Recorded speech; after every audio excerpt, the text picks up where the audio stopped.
Toda a igreja com a paz de nosso Senhor e Salvador Jesus Cristo. Amém. Louvado seja Deus. Gostaria que os irmãos abrissem as vossas Bíblias em 2 Coríntios, capítulo 2, no verso 14 e 15. 2 Coríntios, capítulo 2, verso 14. Vamos ler o 3 também. No livro de Paulo, a segunda carta aos Coríntios, ele diz assim: graças a Deus que sempre nos faz triunfar em Cristo, e por meio de nós manifesta em todo lugar o cheiro do seu conhecimento. Porque para Deus somos um bom cheiro de Cristo, nós que salvam, nós que se perdem. E também 2 Coríntios 3, 2: vós sois a nossa carta escrita em nossos corações, conhecida e lida por todos os homens, porque já manifesto que vós sois a carta de Cristo, ministrada por nós, escrita não com tinta, mas com o Espírito de Deus, vivo não em tábuas de pedra, mas nas tábuas de carne do coração. E por Cristo que temos tal confiança em Deus. Até aqui. Querido Deus, eterno Pai, te damos graças esta noite pela oportunidade, pela presença do Espírito Santo nesta terra, e com certeza também dentro desta igreja, Pai, e ainda maior dentro do coração de cada um dos irmãos, das irmãs, de todos nós, meu Pai. Te louvamos, te agradecemos pela sua graça infinita, pela sua imensa misericórdia para conosco, Pai, e a Ti nos rendemos esta noite. Aleluias, em nome do seu Filho amado, Jesus Cristo. Glórias a Deus. Paulo, um homem estudioso, né? Todos conhecem, né? E louvamos a Deus que dentro de uma igreja evangélica seria algo terrível os irmãos, as irmãs não conhecerem nada sobre a Bíblia, né? Existem religiões por aí, na qual não convém citar nomes, mas que poucos sabem sobre Paulo, poucos sabem sobre a Bíblia, sobre os livros, mas nós louvamos a Deus que neste exato momento nós sabemos e glorificamos a Deus por isso. Sabemos o Salmo 23, sabemos o Salmo 90, 91 e assim vai. E sabemos que também que a mesma palavra que foi lida ontem e está sendo lida hoje, ela é diferente, porque ela é atualizada, ela é renovada, ela é pura, ela santifica. Por isso que a palavra de Deus, ela é algo esplêndido, ela é algo fenomenal sobre as nossas vidas, né? Muito menos antes de surgirem esses aplicativos que precisam ser atualizados manualmente, Deus no seu autoconhecimento atualiza a sua palavra a cada minuto, a cada segundo. Isso por quê?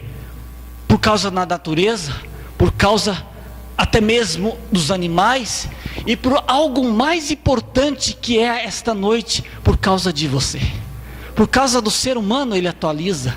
Talvez para muitas pessoas ou para outros lugares que você já passou, você não pode ser notado como algo importante, mas para Deus até os ímpios são importantes. Imagine você esta noite, imagina Deus lá do céu olhando para dentro do seu coração e tentando falar com você para dizer que você é importante para Ele, porque Ele tem uma nova história para você, porque Ele quer escrever algo tremendo sobre você, que muitas vezes nem você imagina, porque nós, com o nosso pouco conhecimento, nós queremos escrever: Deus escreve uma casa nova, Deus escreve um carro melhor, Deus escreve uma faculdade, Deus escreve isso, Deus escreve, mas o que Deus quer escrever, quer confirmar, é uma vitória tão grande, que começa nesta terra, e não terá fim na eternidade, porque Deus é tremendo. E Paulo falando aqui que nós somos o cheiro suave de Cristo. Por que cheiro suave? Porque todos nós compramos uma fragrância de um perfume bom, seja ele da Natura, seja ele da Boticário, o cheiro é bom. Imagina Deus dizer esta noite que você tem um cheiro suave dele. Onde você passa, as pessoas percebem que há algo diferente. Ainda que você não tenha lido a Bíblia, ainda que você não tenha orado, mas você tem algo diferente sobre esta terra. Aleluias. E Paulo era um homem craque em escrever cartas. Não foi à toa que Deus chamou Paulo, um homem terrível, um homem sanguinário, um homem que não era temente a Deus, pensava ele que era, né? Um homem estudado, um homem formado, um homem que estudou em 2 escolas, uma em Efésios e a outra na Galileia, um homem totalmente conhecedor do Antigo Testamento, né? Mas Paulo, ele queria escrever a sua própria história. Paulo queria fazer da sua forma, da sua maneira, tanto que no livro de Atos, onde começa ali, Lucas, né, diz que foi Lucas que escreveu o livro de Atos, o apóstolo Lucas. Quando Lucas começa a relatar a vida de Paulo no capítulo 9, onde todos conhecem como o título de A Conversão de Saulo, ele diz: eu quero cartas nas minhas mãos, eu vou até Damasco, e chegando a Damasco, eu vou fazer o que o meu coração está pedindo. Paulo tinha cartas, mas as cartas de Paulo não valiam nada. As cartas de Paulo, mal sabia ele que aquelas cartas iam ser canceladas. Aquelas cartas não chegariam ao destino que ele queria. Aquelas cartas chegaram na mão de Deus. E quando chegou na mão de Deus, Deus disse: eu vou escrever elas diferente. E começou a escrever a vida de Paulo ali totalmente diferente. Ele diz assim que nós somos uma carta escrita em nossos corações, conhecida e lida por todos os homens. Muitos que conheceram Paulo escreviam coisas tremendas sobre ele. Haviam cidades que Paulo chegava, que as pessoas queriam correr abraçar ele, queriam correr beijar Paulo, queriam poder falar com ele, queriam poder dialogar com Paulo, porque sabiam que da boca dele sairiam coisas boas, coisas que jamais alguém natural pudesse ali entender, porque Paulo haveria de receber da parte do Senhor um conhecimento muito grande, conhecimento na qual ele mesmo não quis revelar completamente nas suas cartas, porque Deus colocara no coração dele que não era necessário escrever tudo, mas o que ele escreveu é o necessário para a sua vida esta noite. E quando Paulo ali começa a escrever, ele era um craque em escrever as cartas, as pessoas começaram a ler coisas boas deles, mas mesmo Paulo sendo um homem mudado, nem todo mundo lia Paulo com os olhos bons. Alguns achavam que quem é este que hoje fala da palavra? Outrora ele fazia mal aos cristãos, outrora ele fazia mal às pessoas, agora está falando da palavra de Deus. Estava, ou seja, o que eu quero dizer, muitas vezes você como cristão, nem todo mundo vai ler você com os olhos bons. As pessoas poderão ler você de uma maneira diferente, terão que talvez ler você de uma forma estranha, mas não estranhe, porque se foi Deus que escreveu, não importa o que as pessoas estão olhando para você, porque estas cartas chegaram na mão do Senhor, ou seja, a sua vida chegou na mão de Deus, é Ele que está escrevendo a sua história.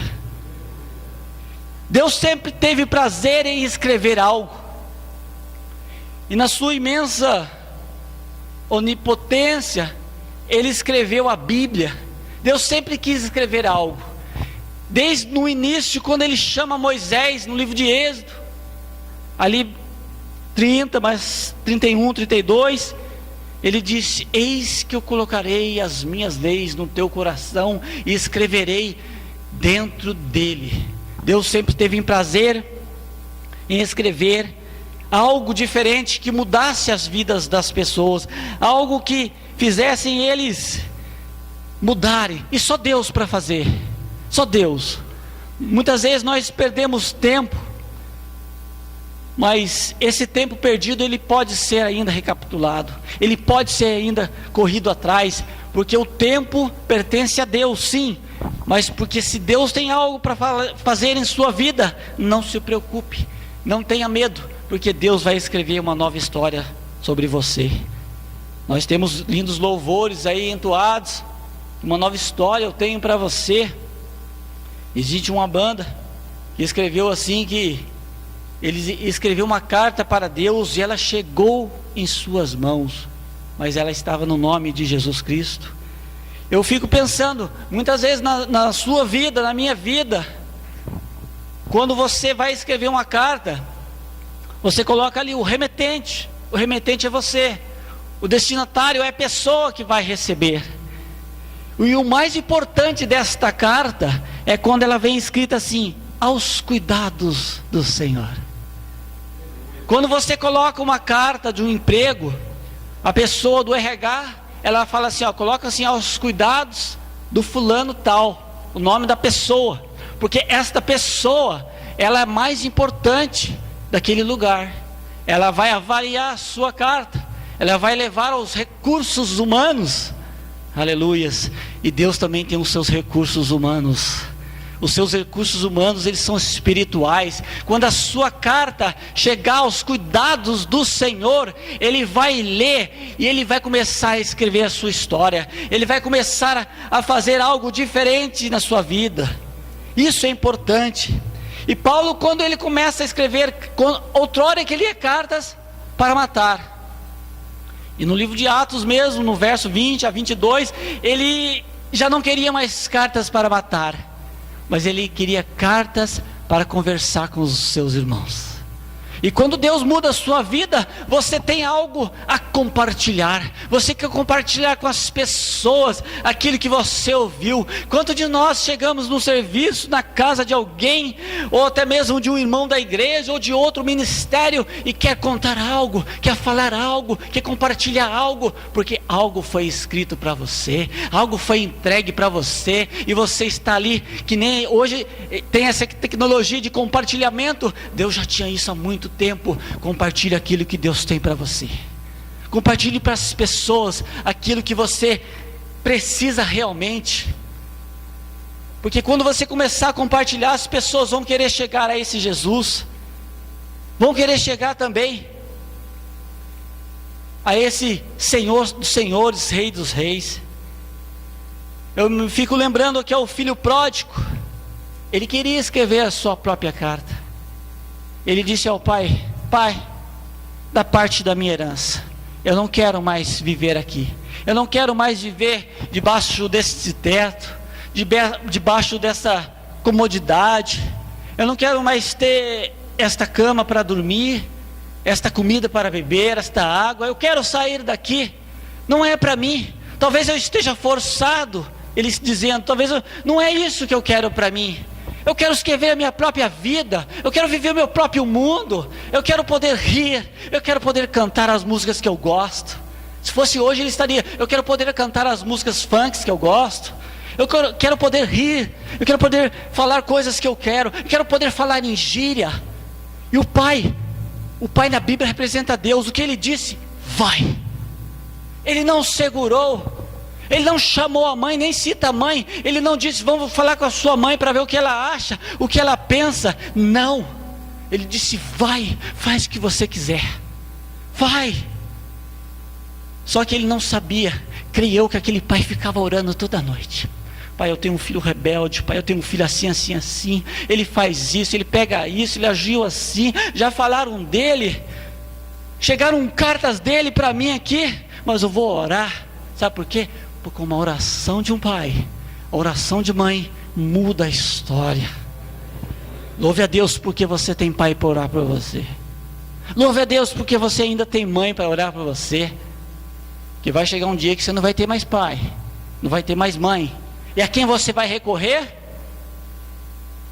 Mas ele quis assim, foi atrás do mundo, foi atrás ali de uma nova história para ele, dele, do coração dele, do jeito dele. Eu não quero saber, eu não quero frequentar a igreja mais, eu não quero mais vestir uma roupa que mais certa, eu não sei, eu quero outra vida para mim. O filho pródigo disse, eu não quero. Ele foi, mas todos conhecem a história. E quando chegou aquele dia, ele começou a passar dificuldade, porque o homem sem Deus, ele passa dificuldade.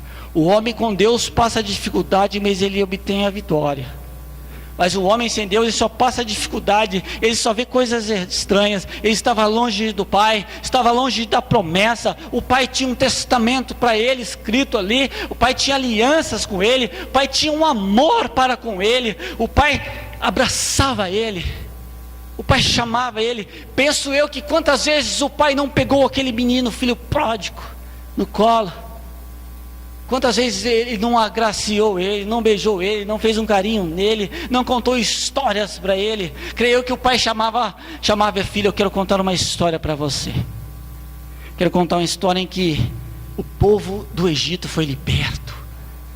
Houve um mar, houve um faraó, houve pragas, e aquele menino sentava e ficava ouvindo. Mas quando aquele menino chegou a um estágio ali, ele disse, eu vou embora, eu não quero saber mais. A Bíblia não relata, mas se eles frequentassem igreja, ele chegava lá, ele faz como muitos jovens fazem em alguns lugares, algumas igrejas, só ficava rindo, Wilson. Só ficava olhando para o Israel, o irmão ali, rindo. Não rindo do irmão, mas rindo, achando engraçado, não tinha compromisso, não queria ter compromisso. Mas mal sabia ele, que quando ele tomou a decisão, Deus fez a história mudar. Sabe por quê? Porque você entra numa igreja sem compromisso. Ninguém te coloca nada. Você tem que ir, você tem que fazer regras judaicas e acabou. As regras judaicas ficaram na lei. Hoje nós estamos na graça. E na graça não pode ter compromisso forçado, mas pode ter sim um compromisso aberto. Porque aquele que quer servir ao Senhor, o compromisso dele é louvar a Deus, é buscar ao Senhor quando se pode encontrar, quando está perto. E ele tinha esse compromisso com o mundo, mas quando chegou ali, ele viu tudo acabar. Ele começou a dizer no seu coração, as pessoas que trabalham para o meu pai, eles comem melhor do que eu. Eu estou comendo bolotas de porcos. Eu estou aqui vivendo no meio de chiqueiro. Porque um homem que se afasta do pai, o pai aqui representava Deus. O homem, quando se afasta de Deus, afasta do Pai Criador, pronto, é uma brecha aberta. É uma brecha aberta para o mundo. E Deus não pode barrar, Deus não quer barrar desta forma. Eu sou Deus, você não vai, está aqui, estou colocando a minha mão na frente. Deus não pode fazer isso, porque Deus, ele precisa deixar o livre-arbítrio, a escolha. O livre-arbítrio que o mundo quer ter, o livre-arbítrio meu hoje é fazer o que eu quero, falar o que eu quero, agir o que eu quero, pular carnaval, fazer o que eu quero, usar o que eu quero fazer, assistir o que eu quero. Não, esse livre-arbítrio não serve. O livre-arbítrio de Deus são dois: livre escolha. Esse é o livre-arbítrio que ele trabalha. Ele não trabalha sobre outro livre-arbítrio. E o livre-arbítrio, se você escolher o mal, o inferno com certeza é seu. Mas se você esta noite escolher o bem, Deus tem o melhor para você. E eu penso uma coisa, que Deus, na sua imensa misericórdia, Ele não quer apenas revelar o melhor para você lá em cima, Ele quer começar a revelar o melhor para você aqui embaixo. Porque se fosse para Deus viver assim, você vai viver uma vida de sofrimento, uma vida de perseguição, muitas vezes Ele, sabendo disso, Ele não deixaria acontecer. O exemplo de Jó foi único. Nós ficamos sabendo através da internet, através de outros irmãos, através de outros meios de comunicação, que teve irmãos que passaram por isso, passaram por aquilo, mas é igual Jó, ninguém passou, ninguém passará mais. Sabe por quê? Porque Deus, Ele tem algo especial para você. Deus não quer mais. Jó era um exemplo que teria que ser contado, que teria que ser especificado. Mas hoje o exemplo que Deus quer é você. Ah, mas eu não li a Bíblia. Não tem problema não, sabe por quê? Porque se você tiver o Espírito Santo, eu não li a Bíblia, vai acabar. Eu não fui na igreja, vai acabar. Porque Deus vai fazer algo acontecer na sua vida. E aquele menino, aquele jovem, vindo ali, ele toma uma decisão um dia: eu não quero mais viver esse mundo. Se ele tivesse a harpa cristã na época, ele ia cantar aquele hino: no mundo não é meu lugar, pro céu eu irei morar. Ele não queria mais aquele mundo. Ele: vou voltar para a casa dos pais. E ele, certo, no meio do caminho, ele deve ter pensado: será que o pai vai me aceitar? Vai haver arrependimento? Meu Deus do céu, tanto tempo longe, tanto tempo fora. Muitas vezes a gente está na igreja, a gente está longe do Pai. Talvez o pior perdido não é aquele que está no mundo, porque aquele que está no mundo, o evangelho não chegou para ele ainda. O pior perdido é aquele que está dentro da igreja perdido. Ele está na igreja, ele vem ao culto, mas está totalmente perdido. Não estou dizendo que ele está fazendo algo de errado, mas ele está dentro da igreja, mas ele não está focado no louvor. Ele não está focado na palavra. Ele não está focado se quando o irmão abre a boca dizendo que o Espírito Santo está aqui dentro, ele não está focado. Mas se hoje você estiver focado em que há um poder sobrenatural que quer agir sobre a sua vida, essa noite você pode deitar e acordar e nunca mais ser o mesmo. Você vai ser diferente. As pessoas não vão notar não, porque Deus não gosta de ibope. Deus não trabalha com fama. A Bíblia diz que a fama de Josué crescia, mas não crescia porque ele espalhava, porque as pessoas olhavam para ele. As pessoas vão olhar para você e a sua fama vai crescer. Mas não vai crescer para uma fama ruim, porque a fama ruim, quem tenta escrever é o diabo. Mas esta noite, se existe uma caneta, assim como o salmista diz lá no Salmo 40 até o 45, que Deus, ele escrevia sobre uma caneta ali.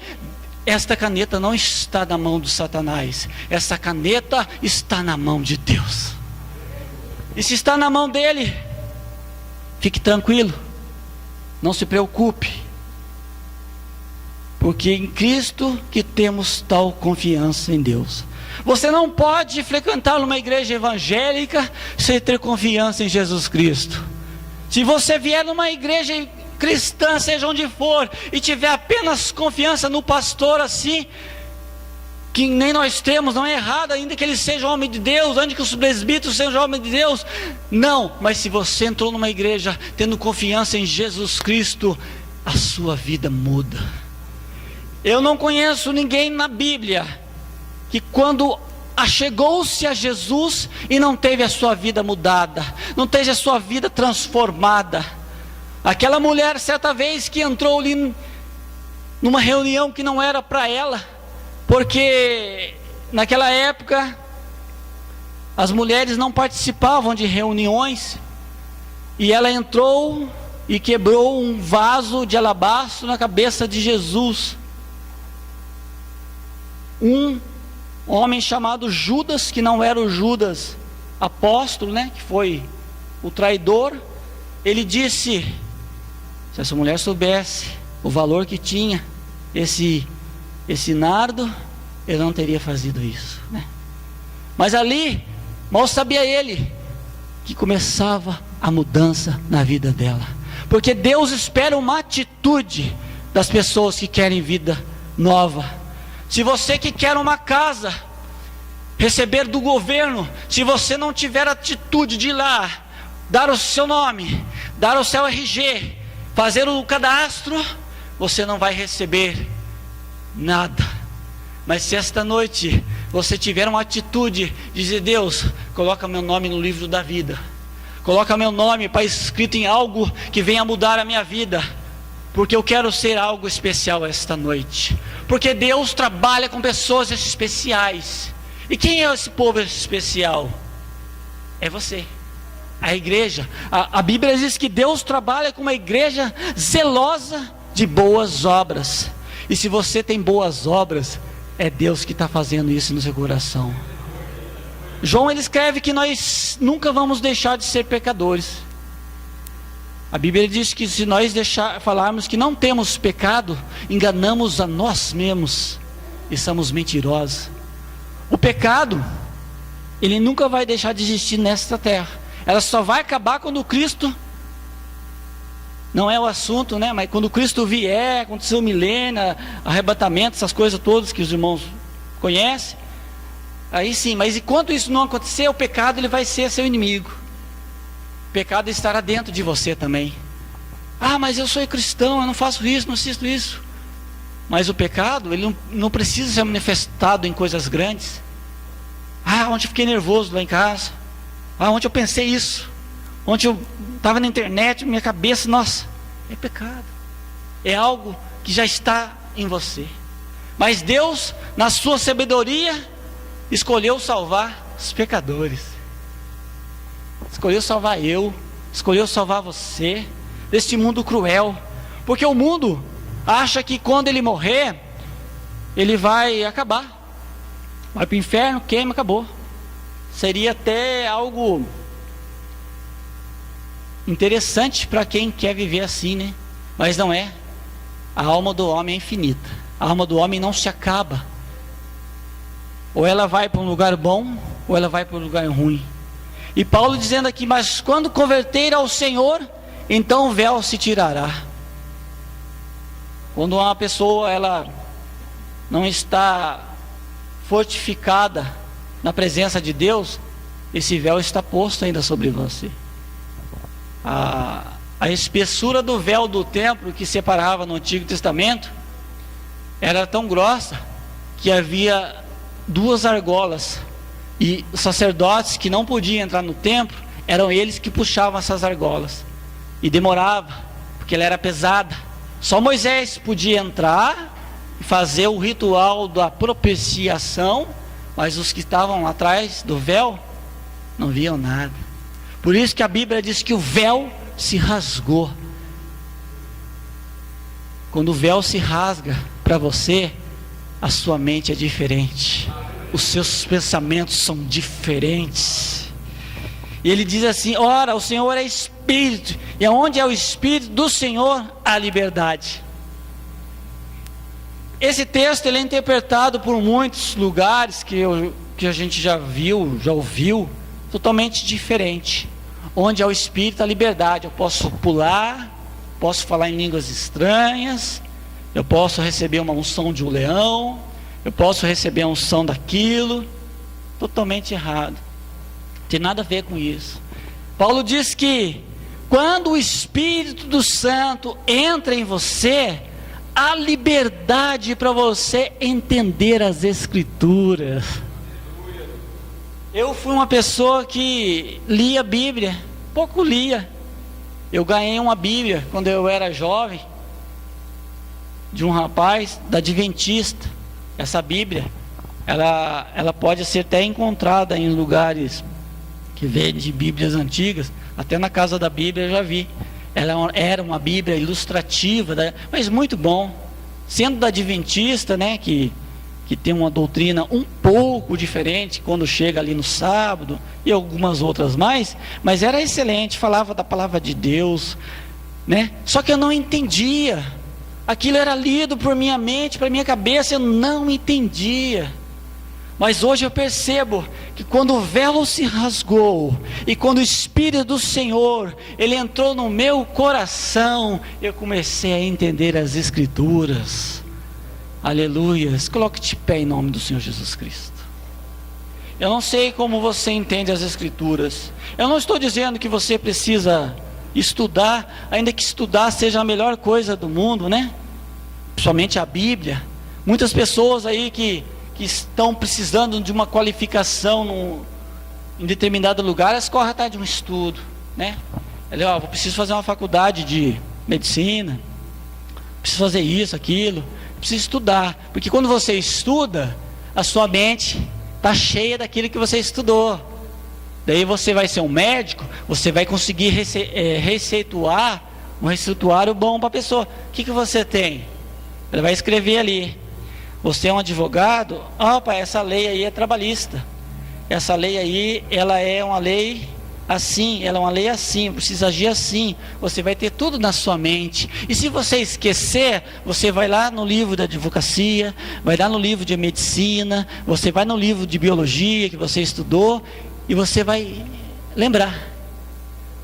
E a palavra de Deus é a mesma coisa. Quando ela começa a ser lida, quando ela começa a ser estudada, é Deus transformando a sua vida. O maior prazer que Deus tem é quando você tem prazer nas Escrituras. O salmista dizia que ele não gostava, ele não queria se assentar numa mesa de escarnecedores. Ele não queria se sentar nos tempos de hoje, onde haveria ali uma bebida alcoólica, um carnaval, ou algo de prostituição, ou algo que não faria ele ficar feliz, mas ele gostaria e queria deleitar-se na palavra de Deus, ler ela. Sabe por que a sua bênção não chegou ainda? Porque você não se deleitou-se no Senhor ainda. Você não tem prazer nas Escrituras ainda.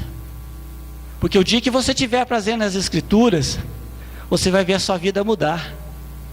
Você vai ver a vida ser transformada. Porque Deus, Ele chama. Mas quem Ele chama, Ele dá condições.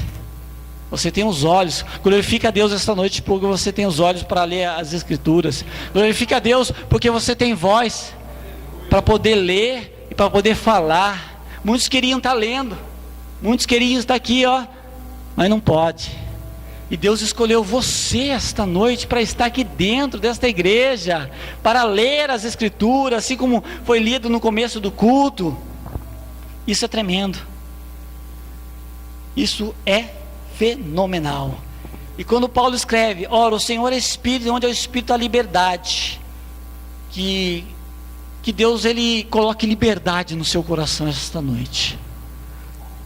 Que Deus possa dizer assim, o mundo não é liberdade para você, o mundo é prisão, o mundo aprisiona, o mundo ele engana. E Deus ele sempre quis zelar pela palavra, sempre zelou pela palavra escrita, pelos pergaminhos, quando ele começou ali a usar os 70, a Septuaginta, quando começou a escrever, começou a mandar os pergaminhos, pegou ali os 70 homens, começou a mandar o São, o Espírito Santo, e cada um começou a escrever. Eles pegavam os pergaminhos, que eram feitos de peles de animais, jogavam, leva para tal pessoa, faz para tal pessoa. Isso é tremendo, porque Deus valoriza a palavra. Se você quer ser vencedor, valorize a palavra. Um certo pregador chamado Charles Spurgeon, ele disse assim, se a sua Bíblia é velha, dê glórias a Deus, porque você está renovado. Se a sua Bíblia é velha, porque você está lendo, ela está manchada, ela está suja por causa dos dedos ali, porque pegar ali, dá graças a Deus, você está lendo ela. Valorize a palavra. Deus valoriza tanto a palavra. Ele quer que eu e você e as pessoas que nele crê valorize a palavra escrita, valorize a palavra viva. Deus valorizou tanto a palavra que ele escreveu aqui esta palavra que chama Bíblia. E ele valorizou tanto a palavra que ele disse, eu vou mandar meu filho Jesus Cristo e ele vai ser a palavra. E os apóstolos, os discípulos, João escreve, os nossos olhos, olha que tremendo. Se vocês pudessem imaginar, quando João escreveu isso, quando ele viveu isso, os nossos olhos e as nossas mãos tocaram a palavra. Se pudesse a dimensão, e hoje você pode tocar a palavra escrita, só que você não pode tocar a palavra viva, mas porque a palavra viva é que toca você. É Ele que toca no seu coração esta noite, Ele que toca na sua mente, na sua vida, na sua família. Não deixe você escrever a sua própria vida, mas entregue ao destinatário certo, e o destinatário certo esta noite é Jesus Cristo. Deixe Ele escrever a sua vida para você ver. Diga, Deus, a minha vida, sabe como que você faz isso?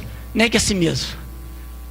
Jesus disse, aquele que quer vir até mim, negue a si mesmo. Sabe que não fica negar a si mesmo? Deus, não é importante, é difícil de entender, busque entendimento.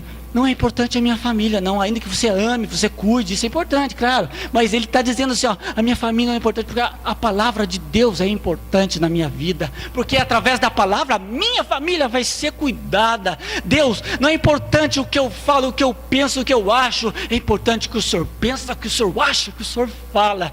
Deus, não é importante o que as pessoas estão dizendo nos meios sociais, dizendo que está havendo doença da África, Zika vírus, AIDS, que não é importante. Não é importante é o que o Senhor tem escrito na minha vida, e o Senhor tem escrito saúde, cura, libertação, restauração, vida. Não dá para escrever, para falar tudo sobre a palavra. A palavra é vida, a palavra é cura, a palavra renova, a palavra liberta, a palavra restaura, a palavra regovisa você, ela te ajuda, a palavra te consola, a palavra te revela, a palavra habita no seu coração, a palavra é tremenda. Eu não sei dizer mais sobre a palavra, porque a gente é humano, a gente é falho, mas chegue na sua casa esta noite, escreve uma carta para Deus. Isso é espiritual, isso não é que nem a gente faz na igreja, mas faça na sua casa. Escreve tudo que você precisa. Escreve tudo o seu passado. Deus, eu não tive pai, eu não tive mãe, pai. Pai, eu tenho sofrido, pai. Eu tenho um coração amargurado. Eu tenho isso. Escreve tudo, entregue nas mãos do Senhor. Deus, eu preciso disso. É para a sua obra. Eu preciso de uma casa, eu preciso de um carro. Deus, eu preciso amar. Eu preciso correr atrás da sua palavra, Pai. Eu preciso viver a sua palavra. Eu preciso alimentar a sua palavra, porque a sua palavra é pão, a sua palavra é vinho, a sua palavra é água, Pai. Eu preciso. E quando você escrever isso, eu não tenho dúvida que a resposta vai chegar para você.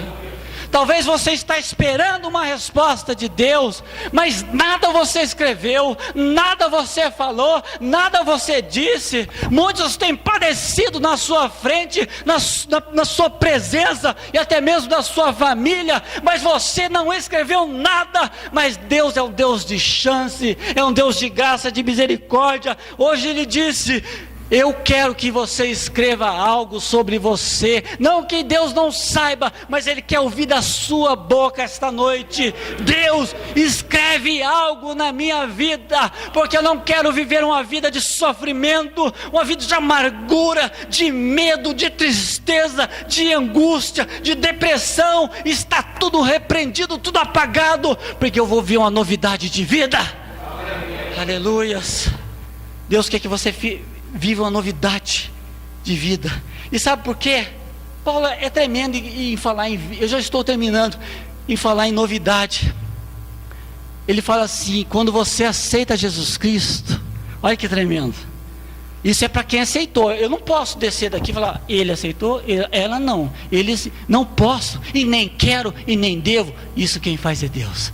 Mas se ele fosse descer aqui esta noite e dizer assim, ó: eis que tudo se fez novo e as coisas velhas se passaram, será que você estaria nesse versículo esta noite? Não pode tudo fazer novo e você viver a mesma vida de antigamente, com raiva, com ódio, com ira, sem temor de Deus, sem leitura diária da Bíblia, sem oração com o Espírito Santo, sem busca de Deus. Mas se esta noite você entrou aqui dizendo: eu faço parte, e esta profecia, porque tudo na Bíblia é profecia, porque se eles escreveram que existe mais de 8.000 profecias, essa de 2 Coríntios capítulo 5 no verso 17, eis que tudo se fez novo e as coisas velhas se passaram, se cumpre na sua vida esta noite. Se cumpre, porque você está com novidade de vida. Quem tem novidade de vida, ele brilha no meio da escuridão. Você vai na escola, segunda-feira agora, volta às aulas. Você que estuda, você tem novidade de vida, porque quando você chegar, a professora vai olhar para você, é diferente. Ela fala diferente, ela anda diferente, ela brilha diferente, ela sorri diferente, ela fala diferente. O celular dela só tem louvor, é diferente. Aleluia. Você pode ser assim? Você quer ser assim? Se você quiser vir à frente e falar assim: eu preciso ser assim, não tenha vergonha. Os irmãos vão estar ungindo você. Eu preciso ser assim, porque senão você só vai vir na igreja, você vai até ganhar méritos. Você, obrigado, você nunca faltou. Você sempre ligou, até é legal, até é bacana. Mas isso não vai ajudar você. Você pode vir aqui na igreja e estar vazio de Deus. O propósito de congregar é que você entre um pouco vazio. Que você tem que vir cheio já. Mas quando você chegar aqui, você saia derramando na presença de Deus. Vamos orar. Deus, o que eu vou falar agora é algo que eles já sabem até, mas é algo que tremendo, Pai. Eu não conheço o coração das pessoas. Até o médico que faz aquela cirurgia cardíaca não conhece. Ele mexe até onde ele sabe, até onde ele pode. Mas esta noite, Pai, existem corações aqui sedentos da sua palavra. Corações, ó Pai, que não pode ser Deus. Deus pode até ter permitido. Corações em que, assim como no Velho Testamento, estão cheios de pedras, estão cheios de obstáculos, estão cheios de placas, estão cheios de não me diga, de regras. Regras essas que não servem para o Evangelho, que não servem para os propósitos divinos, ó Pai. Mas o Senhor, que é um Deus poderoso, que também escreveu em pedras, quer escrever na carne esta noite, Pai. Comece a entrar no coração deles esta noite, ó Pai, na mocidade, nos jovens desta igreja, Pai. Comece a colocar propósito nos corações deles, ó Deus. Começa a colocar a tua unção, a tua mão, a sua graça, Pai. Que esta noite daqui saiam pessoas que serão chamadas canais de libertação. Que eles possam chegar aonde eles chegar e o mal tem que sair. Que eles possam tocar e ser próspero, ser abençoado, Pai. Em nome do Senhor Jesus Cristo, Deus, venha sobre esta igreja. Venha sobre essas pessoas, ó Pai. Venha sobre esses irmãos, sobre essas crianças, Pai. Manifeste o teu amor. Manifeste a sua glória, a sua graça. Coloca a vida para eles, ó Pai. Começa a mudar a história de muitas pessoas aqui esta noite, Pai. Em nome de Jesus Cristo, Pai. O Senhor é Deus de novidade. O Senhor é um Deus de mudança, é um Deus de poder, é um Deus de vida, é um Deus de graça, é um Deus de unção. Em nome de seu Filho Jesus Cristo, Deus, abençoe-os com teu amor, com a sua palavra poderosa, em o nome de Jesus Cristo. Louvado seja Deus, engrandecido seja a sua palavra. Aleluias. Glórias a Deus. Que Deus abençoe cada um aqui esta noite. Muitos têm se perdido, muitos têm ficado para trás. Uma das piores coisas é nós vermos as pessoas se perderem, ficarem para trás e não temos uma palavra para eles. É triste. A geração nova hoje é essa. Eles não querem pregar. Eles querem fazer o carnaval gospel. Eles querem fazer o danceteria gospel. Eles querem que Deus fale com eles lá no monte. Não que Deus não fale, mas existe um monte de livros aqui para Deus falar com você. Comece a ler. Comece a buscar mesmo. É tempo de mudança. É tempo de buscar. E Deus aí está falando com alguém aqui esta noite. Eu não sei quem é. Deus não está falando, não, é ela. Mas Deus está falando, porque Ele fala através da palavra. É tempo de mudança. Deus fala assim para você, não sei se é homem ou se é mulher, mas mude, porque eu tenho mudanças para você. Mas você precisa querer. Porque senão vai ver dias maus. Os dias maus, eles batem todo dia na nossa porta. O dia mau é aquele dia que o inimigo está esperando uma brecha. Ele está esperando um canal. Você até pensa que, nossa, foi bom. Deus está mostrando assim, ó, foi legal. Eu fiz e foi legal. Não foi legal. Não foi bom. Sabe por quê? Que não era de Deus. Mas se é de Deus esta noite o que eu estou falando, saia com a sua vitória. Amém? Deus abençoe você. Que Deus te guarde. Ore mesmo, né? Não está nada perdido, né? Às vezes a gente pensa assim, nossa, está perdido. Não está. Ah, mas ele não veio, ela não está perdido. Se está na mão de Deus, não está perdido. Havia 3 homens que foram jogados na fornalha. O rei disse assim: está perdido, eles vão se queimar. E não estava perdido, sabe por quê? Quando eles entraram na fornalha, que foi aquecido 7 vezes mais, Deus estava junto. Se Deus está junto com você, meu irmão, não se preocupe. A sua família vai vencer, as pessoas vão se converter e o poder vai chegar. Sabe por quê? O poder seu não vai ser para te destacar, não, mas vai ser para você glorificar o nome dele, amém? Eu agradeço a oportunidade, a igreja louva a Deus com uma linda salva de palmas.